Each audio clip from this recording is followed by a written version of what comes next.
mois après la condamnation de l'actuel directeur général du port autonome de Douala, l'affaire contre la société Kanabois ne cesse de cristalliser les attentions. Des révélations remettent en cause l'impartialité de la justice camerounaise. Des derniers éléments à charge dont Naya TV a obtenu copie et authentifié révèlent des manipulations de part et d'autre dans un dossier loin d'être clos.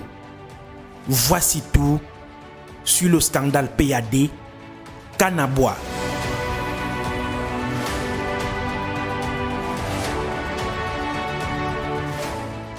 Il y a quelque temps, des documents restés jusque-là confidentiels ont envahi les réseaux sociaux.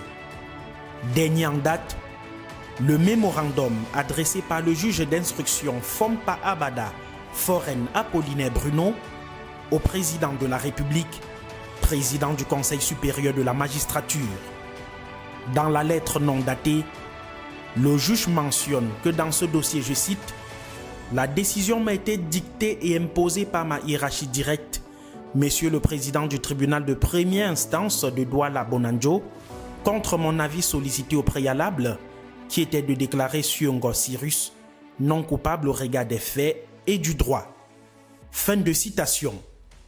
En clair, une décision de justice aux ordres. Seulement, il est reproché au juge Fompa dans une demande d'explication datée du 2 décembre 2021, dont 4 mois après sa décision dite imposée, d'avoir harcelé, sollicité et fait des chantages au directeur général du port en vue de lui offrir une décision favorable. Dans la réponse à la demande 5 jours plus tard, le juge de 45 ans répondra qu'il s'agissait d'une causerie personnelle avec un certain maître Elamé Boni Privat, avocat au barreau du Cameroun, ami de longue date, mais curieusement, avocat conseil du directeur général du port autonome de Douala.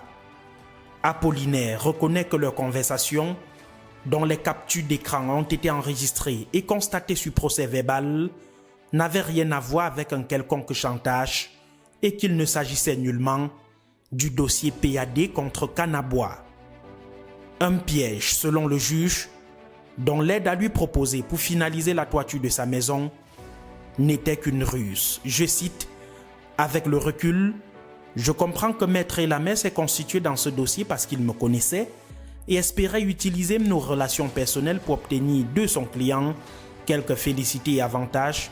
Il n'a jamais été question d'une quelconque négociation. » Fin de citation.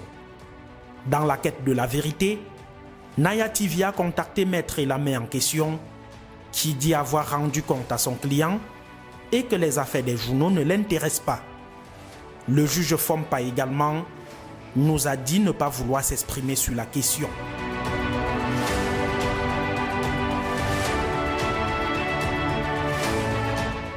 Si les éléments révélés par le juge dans sa réponse à la demande d'explication et dans le mémorandum sont identiques, la question de la manipulation ou pas, d'usage à d'autres fins des conversations WhatsApp se pose, malgré le procès verbal.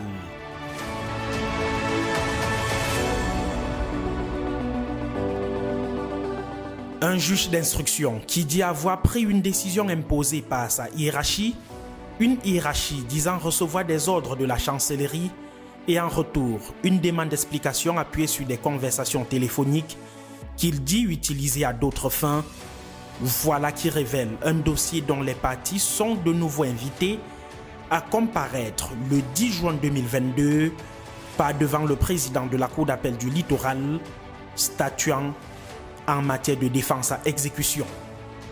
Les différentes pièces à conviction donneront certainement du nouveau dans cette affaire qui date de 2020.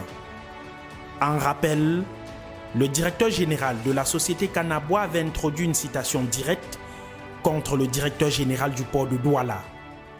Le 5 août 2021, Cyrus Ngo est déclaré coupable d'abus de fonction et concussion pour avoir réclamé des impayés de 155 millions à Kanabois, dont la nouvelle fixation des tarifs d'occupation domaniale révèle du gouvernement et est mise en application par la Direction générale du port.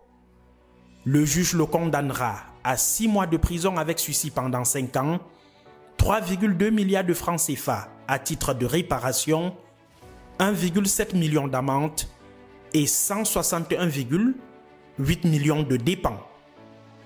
Si la notification du 1er juin suspend l'exécution du jugement, elle intervient néanmoins 10 mois après la décision du juge dont la partie accusée avait fait appel.